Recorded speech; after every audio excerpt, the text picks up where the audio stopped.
Você já ouviu o versículo de João 10, capítulo 10, que diz que o ladrão veio para roubar, matar e destruir? E se eu dizer para você que o ladrão desse versículo não é Satanás?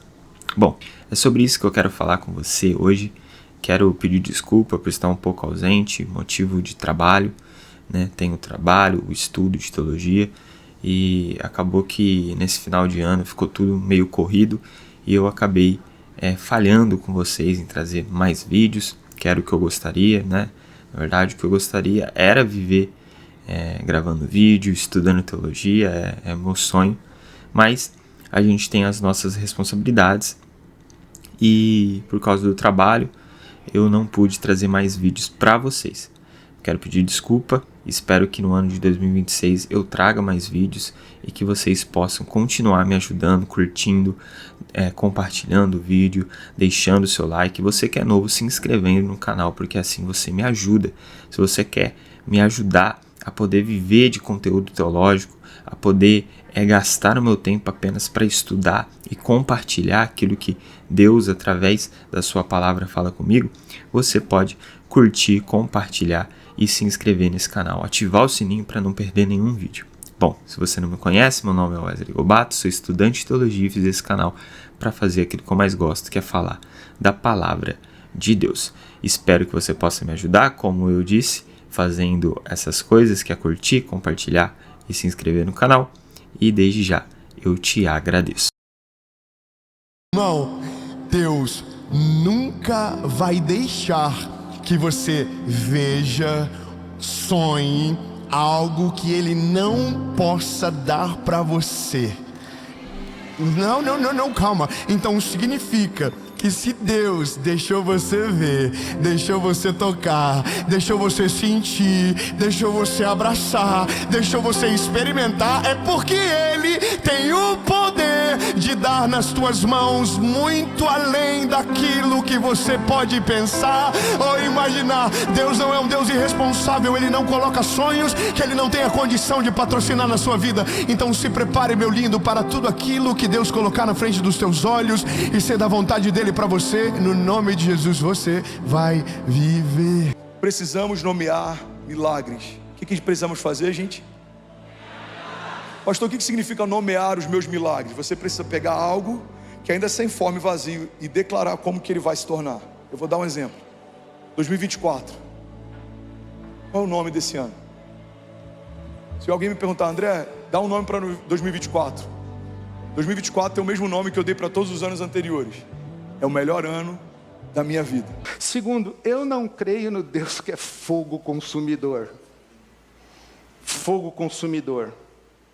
Deus que condena e que manda para o inferno e queima a gente no inferno. Bom, o vídeo de hoje é uma mensagem para o ano de 2026.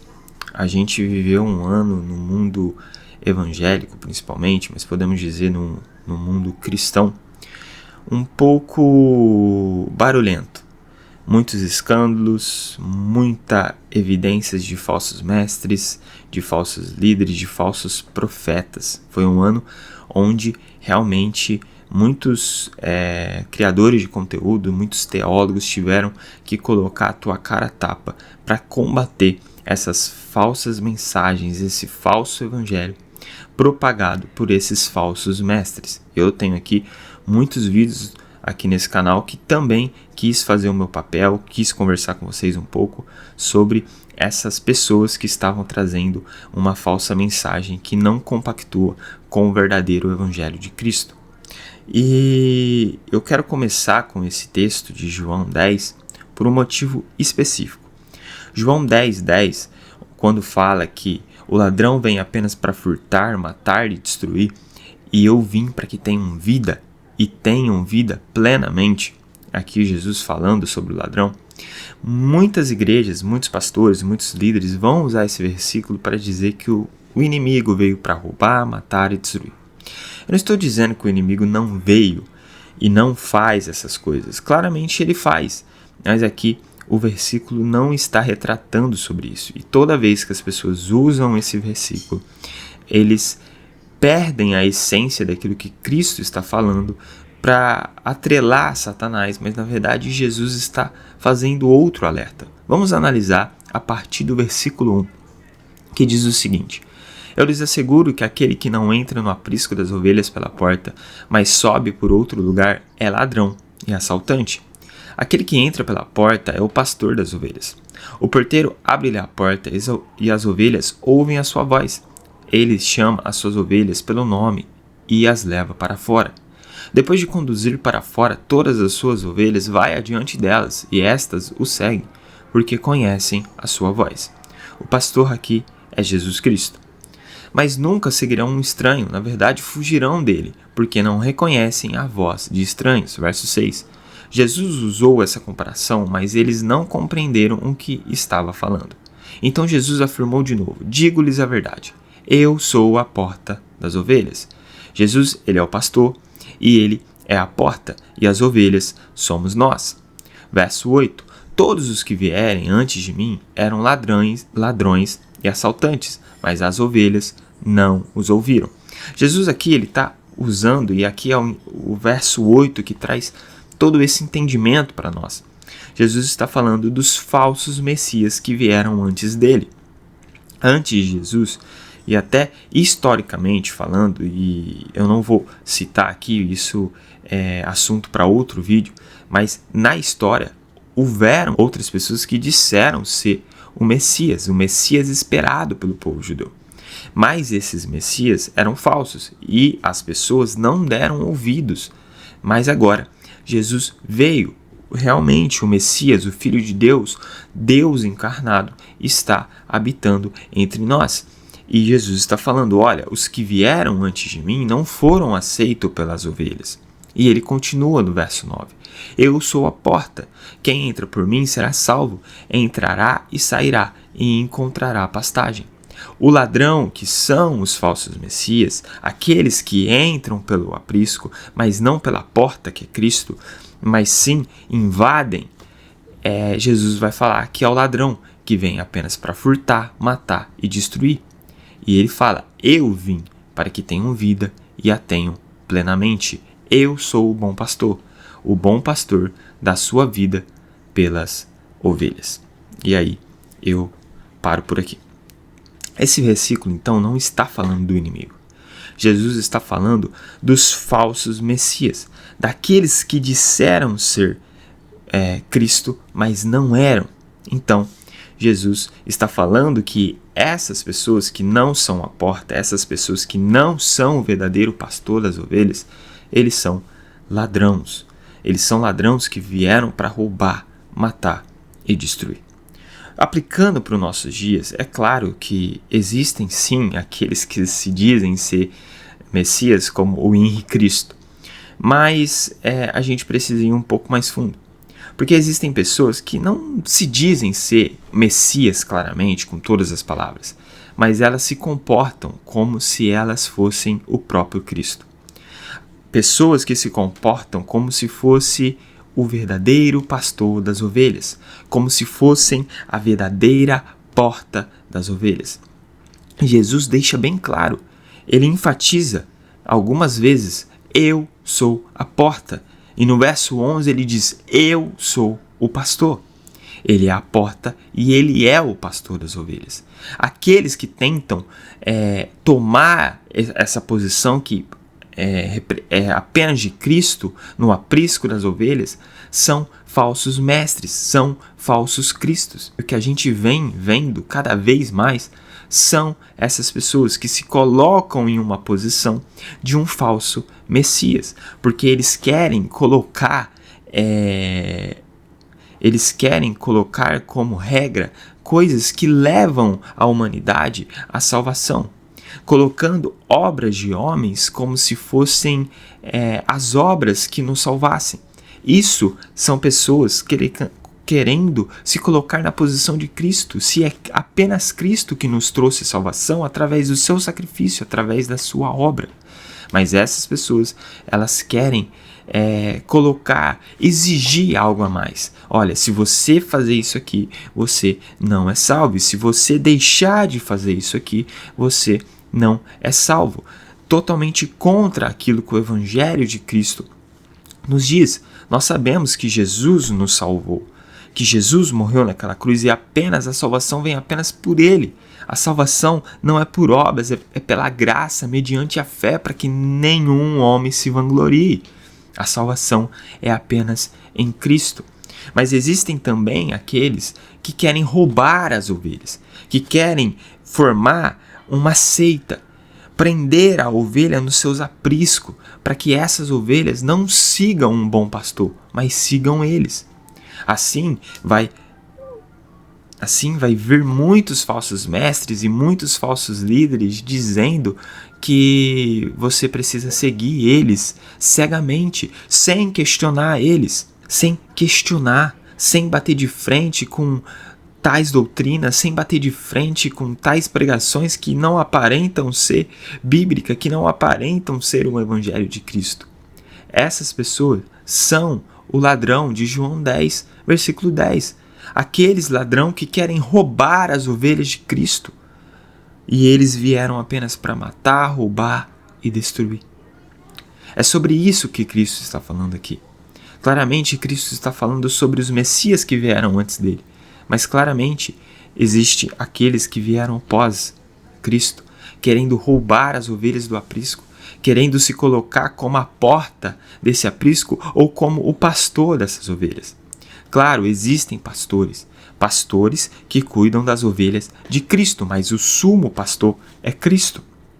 Nenhum pastor, nenhum líder pode se colocar na posição de Cristo, como se ele fosse o pastor e ele que tem que controlar as ovelhas. As ovelhas não são de homens, as ovelhas são de Cristo. E o pastor que foi levantado por Deus para cuidar das ovelhas de Cristo também é uma ovelha de Cristo. Agora, todo homem que se coloca numa posição onde aparenta que ele é o pastor, que ele é a porta, ele é um ladrão. Ele está colocando exigências de uma salvação que Cristo conquistou para nós naquela cruz. Claro que aqueles que são salvos vão renunciar aos prazeres desse mundo, vão negar a si mesmo, e eu vou chegar nesse ponto, nesse vídeo. Mas tome cuidado com esses ladrões que querem roubar as ovelhas de Cristo. E nesse ano de 2025 a gente viu escândalos. A gente viu pessoas subindo em um banquinho dizendo meu lindo e minha linda, falando que Deus quer realizar todos os seus sonhos, que aquilo que você toca, aquilo que você enxerga, Deus vai fazer na sua vida. Outros que lotam estádios em nome de Deus, para dizer que o próximo ano vai ser o melhor ano da sua vida. Homens que não são homens de Deus, mas que são falsos líderes, falsos mestres, falsos profetas. E é quando chega escândalos que a gente não pode ficar admirado e surpreso. Quando você ouve que esses homens são homens que batem nas suas esposas, que esses homens são corruptos, que roubam a igreja, que apenas pensam no benefício próprio. Homens e mulheres envolvidos em assuntos de abuso.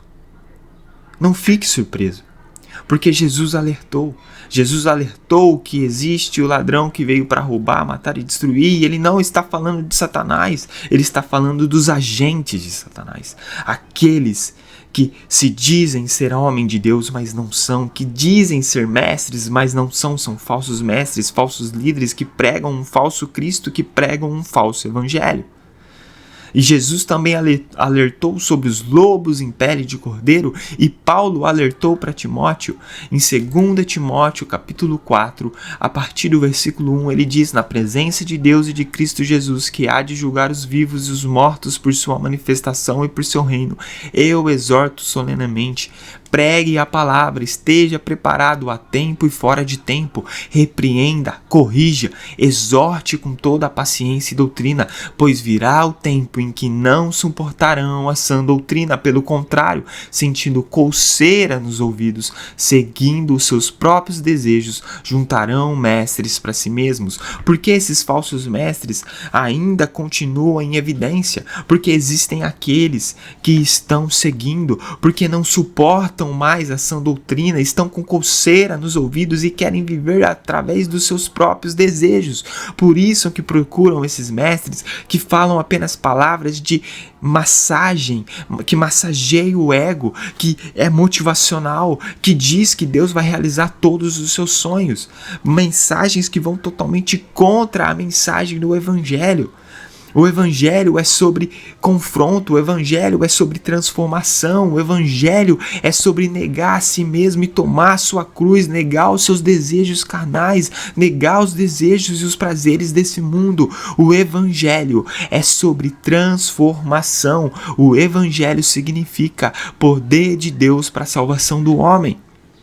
Mas eles não pregam sobre pecado, eles não pregam sobre exortação, eles não pregam a sã doutrina, eles apenas pregam como se você tivesse o controle do Espírito Santo, porque você vai assoprar o Espírito Santo na vida da outra pessoa e essa pessoa vai cair. Por quê? Porque é você que controla o Espírito Santo, porque a gente vai marcar culto para que seja um culto de cura. Por quê? Porque nós controlamos o Espírito Santo, porque nós vamos falar aquilo que o Espírito Santo tem que fazer. Não é ao contrário, não é o Espírito Santo que nos controla. Por quê? Porque eles não vivem o verdadeiro Evangelho, porque o verdadeiro Evangelho não é você que controla o Espírito Santo, mas é o Espírito Santo que te controla. No verdadeiro Evangelho não é você que exige aquilo que Deus tem que fazer, você não vive pela sua vontade, pelo contrário, no verdadeiro Evangelho você vive pela vontade de Deus, muitas vezes uma vontade que vai contra a sua.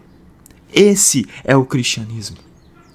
E é por isso que nós precisamos viver por aquilo que as Escrituras dizem, não por aquilo que homens dizem. Em Atos capítulo 17, se eu não me engano, no verso 11, vai dizer que os bereanos eram nobres. E por que eles eram nobres? Porque tudo aquilo que o apóstolo Paulo pregou, eles analisaram nas Escrituras. Se eles eram nobres por analisar aquilo que Paulo pregava, nós precisamos ser como os bereanos, analisar tudo aquilo que está sendo pregado, fundamentado naquilo que está sendo dito nas Escrituras, porque tem muitas pessoas sendo enganadas por esses falsos mestres e por esses falsos líderes, porque elas estão vivendo pelo emocionalismo. Elas estão vivendo pelo arrepio que sentem em eventos, na igreja, nos cultos, e não vivendo por aquilo que a Bíblia diz. O cristianismo não é miticismo. As outras religiões te oferecem arrepio. As outras religiões te oferecem coisas sobrenaturais. Pergunta para outras pessoas de outras religiões, elas vão dizer que tiveram experiências. Eu já disse uma vez, o Evangelho não é sobre experiência, o Evangelho é sobre relacionamento com Deus. Se você não entrar no seu quarto e buscar o teu Pai que está em secreto, como que você vai conhecer Deus? Se você não lê as Escrituras, e se você deixa qualquer vento de doutrina, você deixa qualquer coisa que qualquer homem fala entrar no seu ouvido porque ele falou de uma forma bonita, ele tem uma oratória legal, porque ele falou aquilo que eu queria ouvir, porque massageia o meu ego, massageia o meu coração. Não, isso não é Evangelho. A mensagem que eu tenho para 2026 é essa: que a gente possa abandonar essas falsas doutrinas, esses falsos mestres, esses falsos líderes que pregam um falso evangelho, um falso Cristo e um falso Espírito de Deus. Paulo vai dizer em Gálatas capítulo 1, verso 8, que se ele ou um anjo do céu descesse para pregar um evangelho que não é o evangelho de Cristo, que essa pessoa seja considerada anátema, ou seja, maldita. Que a gente não venha ser aqueles que não suportam a sã doutrina, mas aqueles que zelam por ela. Porque entendemos o sacrifício de Cristo, entendemos aquilo que Ele fez por nós. E hoje nós vamos sim negar os nossos desejos, porque como Tito vai dizer, se eu não me engano, no capítulo 2 ou 3, a partir do verso 11, que a graça se manifesta salvadora, mas ela também nos educa a rejeitar os desejos desse mundo e nos oferece uma esperança, a esperança da glória. Que a gente não venha mais cair no papo desses falsos mestres e falsos líderes que apenas vieram roubar, matar e destruir, que são lobos em pele de cordeiro. Que você se mergulhe cada dia mais naquilo que a Bíblia diz e aquilo que o homem diz, que esteja de acordo com aquilo que a Bíblia diz. Porque se não tiver, que seja considerado anátema. Cobertura espiritual não existe. Foi algo criado para fazer ovelhas serem escravos de um falso pastor, de um falso líder, de ladrão que veio para roubar, matar e destruir. A única cobertura espiritual é Cristo. A Bíblia diz para nós orarmos um para os outros. Isso é cobertura espiritual. Mas não que eu oro por você e agora você está debaixo da minha cobertura. Não, a cobertura é de Cristo. Não fique com medo de sair de um lugar que não prega o Evangelho, porque você não vai ser amaldiçoado. Maldito são eles que não pregam o Evangelho de Cristo. Feliz 2026.